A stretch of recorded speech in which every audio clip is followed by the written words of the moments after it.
Arizona Mayor Chris Riggs saying he is outraged over the Fed's plans to drop off illegal immigrants in his community. Take a listen. As of the 2nd, Border Patrol advised us they're basically going to drop people off here and do sort of like this, and they're your problem. And we just do not have the ability to care for these people. And quite frankly, it's going to cost us tens of thousands of dollars a year. Let's get reaction now from National Border Patrol Council Vice President Art Del Cueto. Art, it looks as though the feds are doing nothing to help the small communities in dealing with this crisis. You know, the problem right now is the amount of unaccompanied juveniles that are coming across, the family units that are coming across. There's no housing for them. The detention facilities are way past capacity now. So they're being turned over to ICE, then ICRO takes over, and they're having to release them because there's just so many of them coming across. We're past crisis mode at this time. Now, another issue that's big and compounding out here in Arizona, there's Gotaway. The Gotaway numbers are huge. Those are the people that we don't know who they are, that have managed to elude authorities, that have come across the border. And as of right now, I'm hearing over 40,000 Gotaways in the Tucson sector alone. That's an entire city. Wow. And we don't know where they're going, how many have actually come through, because that's just a guess estimate. And then we don't know their intentions. But we're past crisis we mode are at this hearing point. from the Biden administration. Jen Psaki, the spokeswoman for Biden administration, says that we are sending back far more immigrants than are coming across the border, to which you would say what? So there's certain individuals that are being sent back, but at the same time, people from Ecuador, family units from Venezuela are not being sent back, and that's what's coming across a lot also. But what I would really say is I'm concerned with the 40+ thousand that we don't know who they are. We don't know where they're going. Those are something that should be concerning because realistically, as I said, that's just a made-up number of what they think is coming across. You don't know who they are, and you don't know the real number. I can tell you it's for sure a lot more than 40,000. And Art, I've looked at the ICE numbers.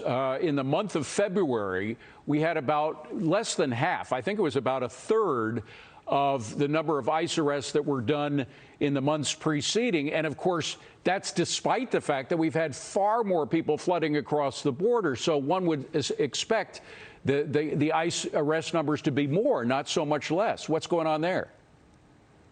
Well, the thing is, you're taking a lot of the immigration officers from doing their regular job, and now they're having to do other jobs, like take care of the unaccompanied children, like take care of these family units.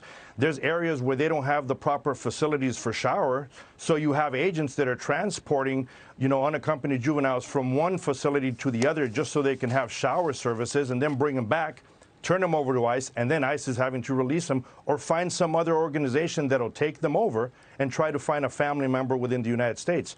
All the while, this is becoming a bonanza for the criminal cartels. Then we have the asylum claims, and we know that people have always fudged on asylum claims, but Senator Cotton today asked the head of the U.S. Southern Command, Admiral Fowler, if migrants from Honduras, El Salvador, Guatemala, the four main countries from Central America where these immigrants are coming from, are being persecuted in their home countries based on race, sex, ethnicity, religion, or political views. And the Admiral said no, to which Senator Cotton said, well, if it's just economic problems that they're having, that's not enough to claim asylum. But are people with just that problem being able to claim asylum right now? So the problem is they actually claim the asylum, and they're waiting till they get to talk to an immigration judge so he can see their asylum case. What needs to be done in a good fix is send more asylum judges and immigration judges directly to the border, hire more of them so they can look at these cases quicker and actually be able to expedite this instead of causing the issues that we're having right now. And Art, when you think of what happened with the border in terms of during the Trump administration, the walls going up, the stay in Mexico border, which I think was probably the most important, significant factor in stopping the flow, stopping the caravans and other things. And yet the Biden administration is now blaming the Trump administration for the problems they're having at the border, to which you would say? The policies that were in place before not only stopped the illegal flow, it stopped the false claims to asylum. What they've done under these new policies, or should I say lack of new policies, just removing the old policies, is they've opened up the floodgates. This falls on the hands of this administration. Is it too late to go back to stay in Mexico?